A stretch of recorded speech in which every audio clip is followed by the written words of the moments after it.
చూడండి, blood thinners ఎవరు వాడతారంటే usually blood ఎక్కువగా థిక్ అయిపోతుంది బాడీలో. ఎవరికైనా గుండె సమస్య వచ్చింది, ఫర్ ఎగ్జాంపుల్ ఎవరికైనా స్టంట్ వేశారనుకోండి. చాలా మంది మన పేషెంట్స్ ఉంటారు, వాళ్ళు స్టంట్ వేయించుకుంటారు. స్టంట్ వేయించుకోవడం అంటే ఏంటి?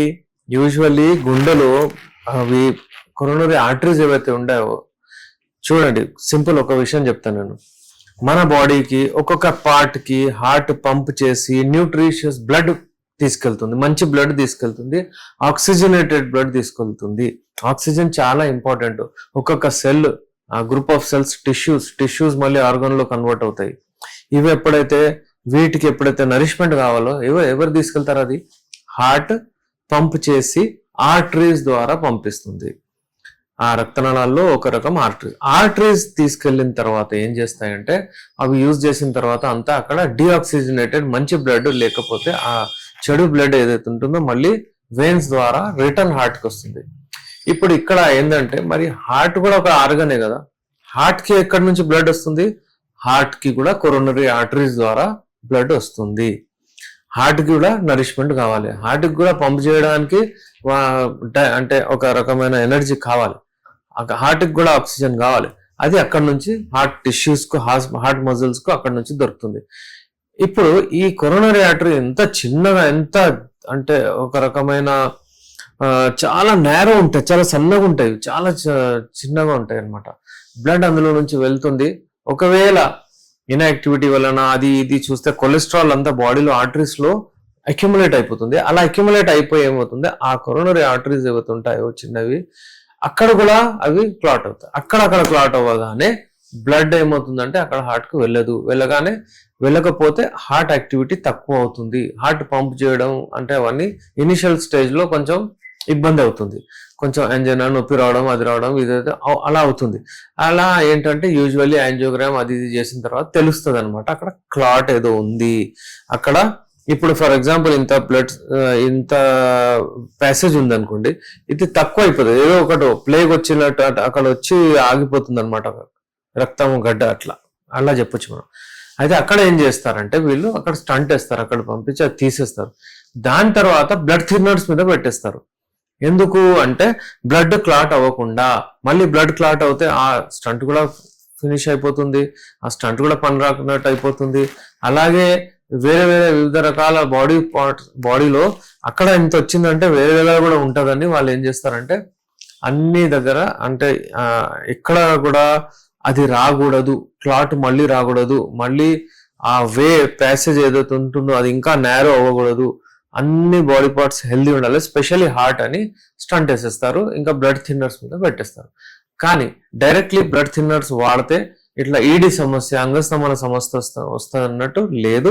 క్లోపిడోగ్రిల్ అని ఒక టాబ్లెట్ మెడిసిన్ ఉంటుంది, అది కొంచెం ఎఫెక్ట్ చేస్తుంది. కానీ ఇకోస్ప్రిన్ ఈ టాబ్లెట్స్ ఏవైతే సింపుల్ ఉంటాయో దాని వలన బ్లడ్ థిన్ అయిపోతుంది, బ్లడ్ మంచిగా సర్క్యులేట్ అవుతుంది. కానీ ఈడీ సమస్య బ్లడ్ థిన్నర్స్ వలన డైరెక్ట్లీ వస్తుందని మనం చెప్పలేము. బ్లడ్ ఎప్పుడైనా సరే బ్లడ్ మంచిగా పంప్ అవ్వాలి, బ్లడ్ కు హిండ్రన్స్ రావద్దు. అంటే రక్తనాళాల్లో ఒక విషయం, రక్తనాళాల్లో ప్యాసేజ్ ఉంటే మంచిగా వెళ్ళిపోతుంది. ఇప్పుడు చూడండి, బైపాస్ ఎందుకు చేస్తారు? బైపాస్ అంటే ఏంటి? ఒక రోడ్డు నుంచి మనం వెళ్తున్నాము, ఇది కరెక్ట్ రోడ్. ఒకవేళ ఇక్కడ ఏదైనా డ్యామేజ్ అయింది, యాక్సిడెంట్ అయిందంటే ఒక రోడ్డు వేరేది వేస్తారు ఇక్కడ నుంచి, దాన్ని బైపాస్ అంటారు. ఇప్పుడు ఇక్కడ కొలెస్ట్రాల్ జమ అయిపోతే ఎంత కొలెస్ట్రాల్ మంచిది కాదు, ఆ తొవ్వ బంద్ చేసేస్తుంది. దానివల్ల ఏం చేస్తాం మనం? కొరోనరీ ఆర్టరీ బైపాస్ వేస్తాం అనమాట, వేరే తొవ్వ. ఎందుకంటే అక్కడ కొలెస్ట్రాల్ ఏం లేదు, హిండ్రన్స్ ఏం లేదు. బ్లడ్ సర్క్యులేషన్, బ్లడ్ వెజల్స్ లో హిండ్రన్స్ రావడం అంటే ఇబ్బంది ఎందుకు అవుతుందంటే ఈ కొలెస్ట్రాల్ వల్లనే వస్తుంది.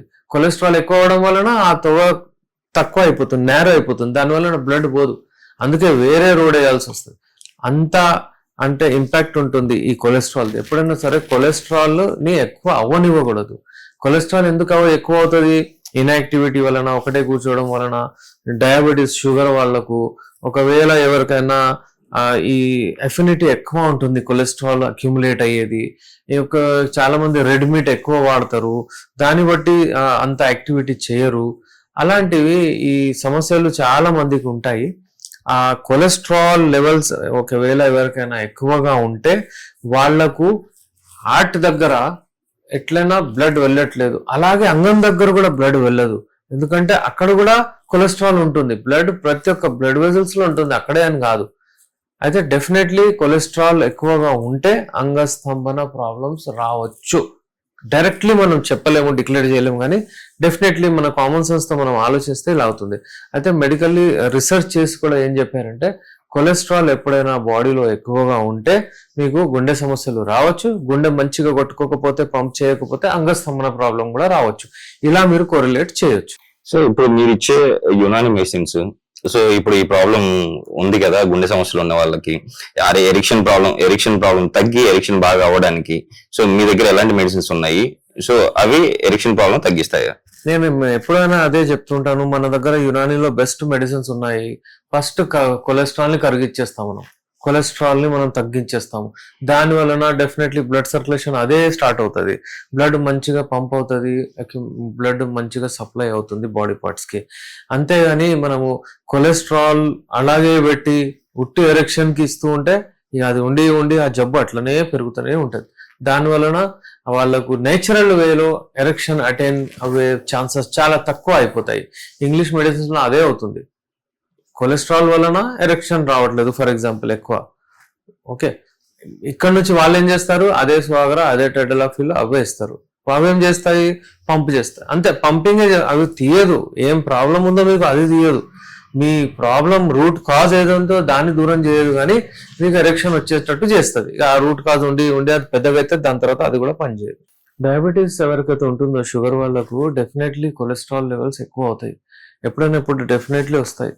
అందుకే కొలెస్ట్రాల్ తగ్గనికి ఇంకోటి అంటే బ్లడ్ థిన్నర్స్ డయాబెటీస్ వాళ్ళకు పెట్టేస్తారు అలోపతిక్ మెడిసిన్స్ లో. మేమేమంటామంటే మీరు ఎరెక్షన్ మంచిగా రావాలి, మీరు హెల్దీ ఉండాలంటే మీరు వర్కౌట్ చేయండి, ఎక్సర్సైజ్ చేయండి, మీ ఫ్యాట్ ని మొత్తం మీరు తొలగించండి.